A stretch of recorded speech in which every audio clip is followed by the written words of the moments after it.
Nosso convidado, para quem já está acompanhando pelo YouTube, pela FM 105.1, agora é o Marcos de Oliveira, biólogo da Divisão de Áreas Protegidas da Itaipu Binacional, que é uma notícia que cada vez que a assessoria de imprensa da Itaipu nos envia, que é a criação das arpias, que estão aí ganhando o mundo. É isso que a gente pode dizer, Marcos? Seja bem-vindo, obrigado por ter vindo aqui, bom dia. Bom dia, primeiramente agradeço em nome da Itaipu Binacional, né, de toda a nossa equipe lá do Refúgio Biológico, da Divisão de Áreas Protegidas, né, pelo convite para falar desse assunto que para mim é o trabalho que eu realizo lá, eu estou há mais de 35 anos da Itaipu, né, então há pelo menos 26 anos a gente está tocando esse projeto da reprodução das arpias. Elas chegaram, a primeira chegou quando? Então, eu tive o chamado uma bela noite, né, no ano 2000, no mês de setembro, chegou em uma caixa de TV, que na época tinha aquelas TV 29 polegadas, né, tinha uma ave dentro daquela caixa, né, foi interceptado pela Polícia Civil aqui em Foz do Iguaçu, e por surpresa tinha uma arpia lá dentro, e era um machinho, né, e a gente apelidou ele de Caixa. Isso foi lá o início, então, de todo esse projeto das arpias, é isso? Então, como a gente foi ver a respeito, né, da espécie, o que tinha de pesquisas, estudos, então a gente percebeu que havia quase nada, né, de estudos, pesquisas realizadas, e é uma espécie, né, que ela também ocorre aqui no Parque Nacional do Iguaçu, no contínuo da Argentina também, né? Mas em Foz não tinha nenhuma espécie dessas ainda, em cativeiro, assim? Não, em Foz do Iguaçu não tinham, né? Depois, alguns anos depois, o Parque das Aves também agora tem um casal, né, que mantém lá em cativeiro, mas não é um projeto consistente, né, de reprodução. Nós temos agora, a gente conseguiu montar um projeto com a chegada desse macho, né? Depois a gente conseguiu uma fêmea para ele, e aí, a gente viu que tinha poucos estudos de reprodução, então a gente disse, vamos aproveitar essa oportunidade para trabalhar com uma espécie que é uma espécie de topo de cadeia, né? Dá para comparar ela assim, como se fosse uma onça de asas, né? Então ela é uma espécie que é um predador de topo de cadeia, uma espécie que não tem estudos em cativeiro. Então assim, a gente viu uma oportunidade e começou esse projeto. E é uma espécie ameaçada de extinção? É uma espécie ameaçadíssima de extinção, principalmente no sul do Brasil, né? Que nós temos populações consistentes de arpia na Amazônia. Porque ela ocorre desde o sul do México até o nordeste da Argentina, né? E toda a Mata Atlântica aqui, tanto do litoral como do interior. Então, assim, é uma espécie que vem sofrendo, né, com o desmatamento, com a ocupação, né? Ela foi sendo pressionada a populações cada vez mais residuais na sua região de ocorrência. E hoje, então, nós temos a Mata Atlântica do Sul, aqui do Brasil, do Rio Grande do Sul, Santa Catarina, até o sul da Bahia, né? Nós temos populações muito reduzidas da espécie. Como é que é a reprodução? Ou seja, foi fácil acontecer esse processo todo? Ou existem características específicas para que isso aconteça? O problema da reprodução da arpia é que ela consegue ter 2, no máximo 3 filhotes a cada 5 anos. 2 ou 3 a cada 5? Isso, na natureza. Principalmente pela demora em entregar um filho adulto para a vida, né? Então, assim, eles demoram para criar esse filhote. Esse filhote fica de 1 ano a 2 anos com os pais, sendo alimentado pelos pais. Então, é uma dificuldade de entregar um filhote para ele seguir a vida. Então, o que a gente fez no cativeiro? A gente conseguiu tirar até 4 filhotes por ano. Então, a gente fez uma reprodução exponencial. A gente conseguiu, através de métodos de manipulação de ovos, retirada de ovos, né? Porque elas colocam só 2 ovos a cada temporada. Então, vamos retirar um, né? A cada temporada. A cada temporada. Então, ela pode ter 2 temporadas, né? 2 ciclos. Então, 4 ovos. Então, seriam 4 filhotes. Na natureza, só um sobrevive desses 2. Então, a gente tinha um saldo de 2, Então a gente tinha certeza de que ela ia criar um e a gente reservava o outro. Então acabou que elas não conseguiam criar nenhum. Então a gente tirou os dois, então a gente conseguiu fazer com que, de forma manipulada, artificialmente, a gente conseguiu aumentar a nossa população de cativeiro, para depois a gente conseguir ver como é que esses casais... Porque eu esqueci de mencionar que é o seguinte, que eles têm dificuldade de criar esse filhote nos primeiros 30 dias de vida. Eles são muito sensíveis. Mas por quê? Qual é a... Porque é uma espécie muito grande e o filhote nasce muito pequenininho, com 70, 80 gramas. E esse filhote, ele sofre muito com a variação de temperatura. Então, aqui no sul, né, principalmente no sul do Brasil, quando você tem um inverno muito rigoroso, você pode ter perdas maiores de filhotes. E no cativeiro a gente teve isso também. Então, a fêmea, se ela se levantar por 10 minutos e não aquecer o filhote, ele morre. Então tem que alimentar, tem que saber alimentar. Então, assim, uma dificuldade muito grande dos animais que a gente observou, que eles não conseguiam alimentar os filhotes nessa primeira semana. Então, a gente, com a interferência artificial, a gente conseguiu ver a dificuldade, né, que eles têm. Você falou que na natureza, a cada 2 filhotes, apenas um sobrevive. Por que isso? Por essas dificuldades todas? Eles têm esse comportamento, né, que acontece em grandes águias e algumas outras aves grandes, né, que eles, por alguma razão, por falta de condições, por exemplo, não tem muita comida, então eles acabam optando. É uma opção natural isso. Eles escolhem, então. Eles escolhem. Né? As cegonhas fazem isso. Elas pegam um filhote e jogam fora do ninho. E concentram toda a energia para aquele filhote que elas escolheram para cuidar. As arpias fazem a mesma coisa. A partir do momento que um filhote, desses 2 ovos, um filhote nasce, né? Então elas concentram toda a energia para cuidar desse filhote. Se caso esse filhote morrer, elas têm uma janelinha de tempo ali para tentar esse segundo ovo. Mas geralmente o que acontece é isso, elas cuidam de um filhote só e descartam o segundo ovo. Para todo esse trabalho foi feita uma reforma nesse espaço, né? Porque a criação, a gente está vendo, é muito, muito cuidado que tem que ter, né? Tem que ter muito cuidado. A gente fez recintos para reprodução de casais, e a gente colocou câmeras, né, de monitoramento. A gente fez como se fosse um reality show, né? A gente tem uma sala de monitoramento dos casais para observar o que é que está acontecendo lá.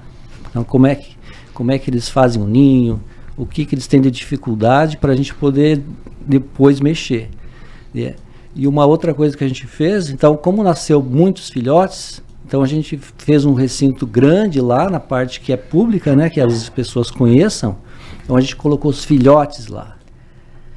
Agora, Marcos, vocês têm feito doação, é isso, para outros, dependendo, você nos falava fora do ar, inclusive para o Paraguai também, que se interessou por uma ave. Como é que é esse trâmite aí, quando alguém se interessa? É o maior volume que vocês têm hoje de filhotes? Como é que está sendo essa questão de doação? Nós somos a instituição que tem o maior número de arpias em cativeiro no mundo, né? Nós tivemos até, desses 26 anos, 58 nascimentos de arpia. Então é um recorde mundial de 58? 58 filhotes. E todas, quantas sobreviveram?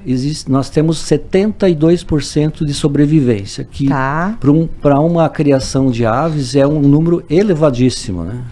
Porque isso perdas são normais, né, de alguns indivíduos, né? Hoje, qual é a população em Foz? Quantas espécies tem aqui?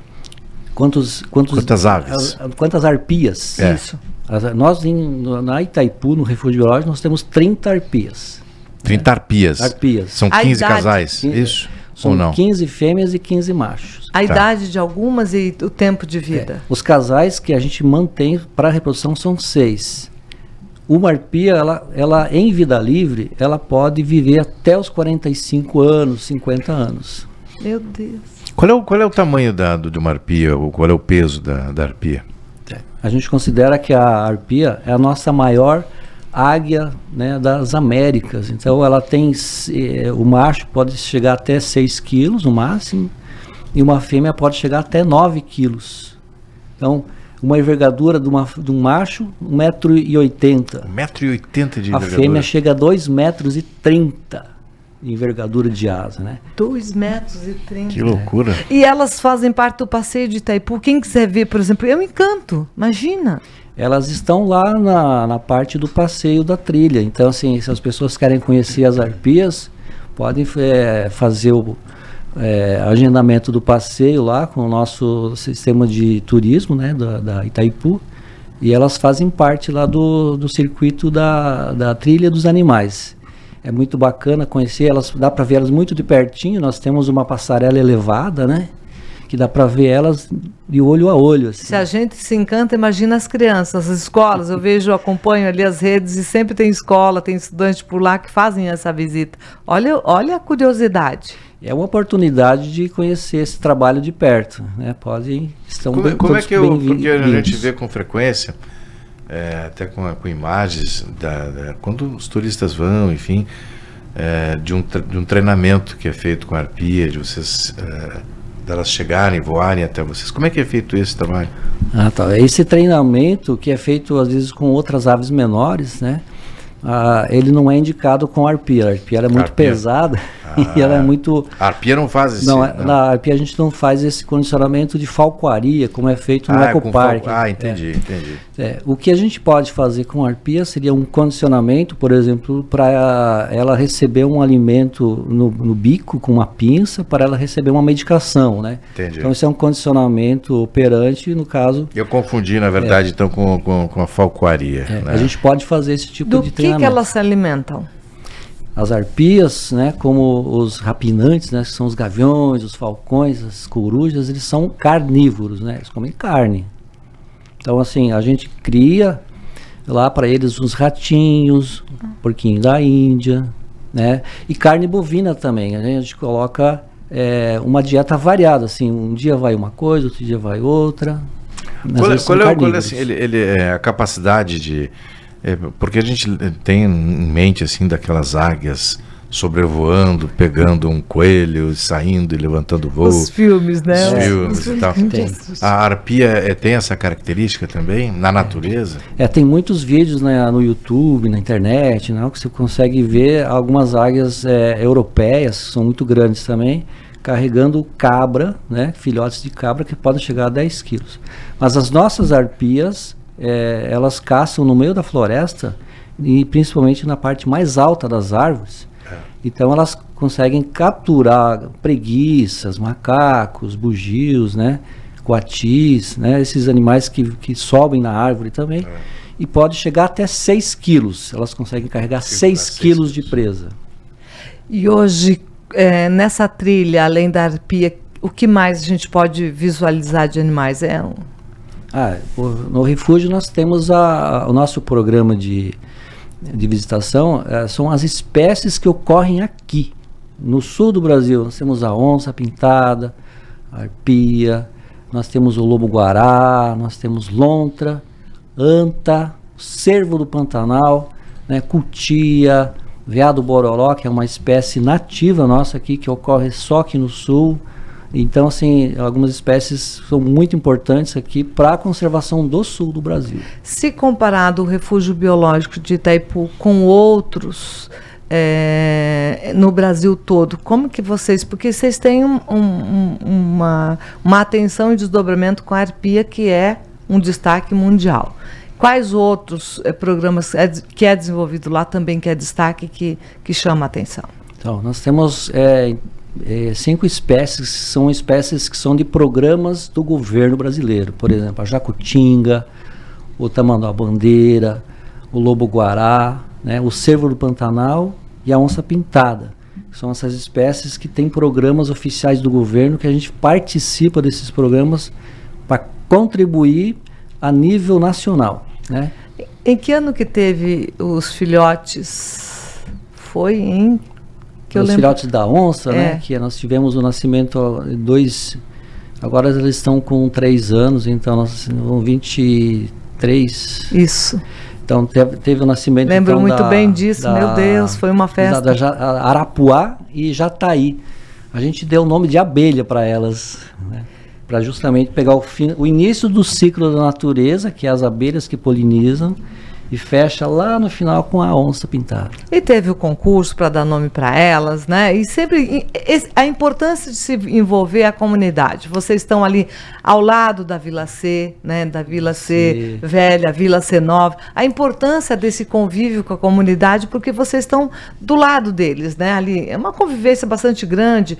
A área é enorme ali, chega até o lago. Nos conta um pouquinho sobre esse reservado aí do Nós temos essas ideias de trazer a população justamente promovendo esses programas de dar nomes para os animais, né?